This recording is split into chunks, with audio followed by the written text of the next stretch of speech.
So today we're going to take a look at how to solve linear systems using the substitution or elimination method instead of graphing. So if you're solving a system, we're still looking for that point of intersection. So when you're done, you should have an x and a y value that would work in both equations. So to begin with, if it's substitution, your goal is to get a term written alone. And you can pick whichever equation you want to start with. I would probably start with this second one just because it's a little bit easier to deal with, smaller numbers. And I would choose to get y alone because there's no number in front. So to get that alone, let's subtract 2x from both sides, and we'll have y equals 9 minus 2x. Now that we have y alone from this equation, we can substitute it into the other equation if we know what y equals. So now using that first equation, I'll have 4x plus y, but y equals 9 minus 2x, so plus 9 minus 2x equals 17. Then you want to get your x's alone. So we're going to collect like terms, so 4x minus 2x is positive 2x, and we can simplify this part. Now move the 9 over to the other side, then 2x will equal 8, divide both sides by 2, and x will equal 4. Now that you have x alone, you can substitute that back in to solve for y. Because we already have an expression where y is alone, we can use that and say y equals 9 minus 2 times 4. So that would equal 9 minus 8, which is 1. So the solution to the system would be 4 and 1.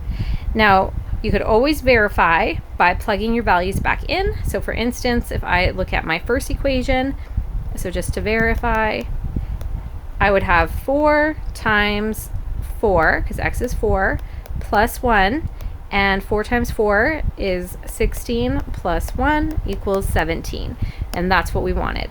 So now we can check the second equation. So 2 times 4 plus 1, 2 times 4 is 8, plus 1 equals 9, and now we verified the second equation. So we do know that our work here was correct. So let's try the second one over here, and same idea, you have to pick an equation. I would start with the second one because it looks easier, and this time I would get x alone because we just have to subtract 2y to the other side. And if you don't choose the same as me, that's okay. It should still all work out as long as you're rearranging correctly. So now that I have x alone from the second equation and I know what x equals, I can plug that in to my x value of the first equation. So I'd have 5 times 9 minus 2y plus 2y equals 13.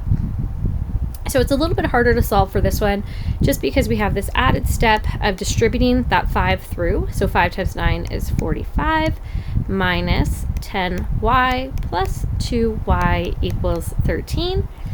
So let's collect our y's. So we'll have 45 minus 8y equals 13. Get that 45 to the other side, and you'll have 13 minus 45, which is negative 32. So 8y equals negative 32. And then you want to divide both sides by 8, which is not going to work out nicely for us, I don't think. Sorry, 32. Oh, no, it does. Never mind. So we're dividing by negative 8. Y will equal positive 4. So that's our first answer. And now we want to plug that in for y to solve for x. And again, our rearranged equation, x is already alone. So you can go x equals 9 minus 2 times 4, which is 9 minus 8, which will equal 1. So the solution to the system is 1 and 4. And again, you can plug these values in and double check that they would make sense. So for instance, if I just looked at my very first equation, I'd have 5 times 1 plus 2 times 4. And that would give me 5 plus 8, which is 13. So that one works. And I can try the second one, which is 1 plus 2 times 4, which would be 9. So I know that's going to work as well. So that's how we solve by substitution when you're just trying to isolate a variable and plug it into the second.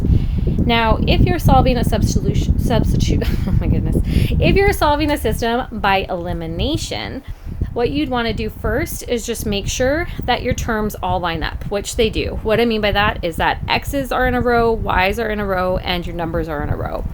As long as that's happening, then we can add or subtract to make a variable go away. So here, if we subtract this whole expression, we would have 4x minus 2x to give you 2x. Y subtract y would make your y's cancel or equal 0. And then 17 minus 9, which equals 8. So once you get x alone, divide both sides by 2, you'll see that x will equal 4, which we got in the other one, and we know that. So now that you have eliminated the variable y and we've solved for x, now you can pick either equation. I'm just going to go with the first one and solve for y. So if I know x is 4, I plug that in. 4 times 4 is 16. 16 plus y equals 17. Subtract 16 from both sides. Y will equal 1. So my solution is 4 and 1, which we got on the other slide by doing substitution. So I know that's correct, and I won't check my answer, but you could always double check it and you'll know you're right. The next one, same idea. I am going to subtract once more. That's because I can recognize right away that if I subtract, my y terms would be eliminated. So I'd have 5x minus x gives you 4x. And then 13 minus 9 gives you 4.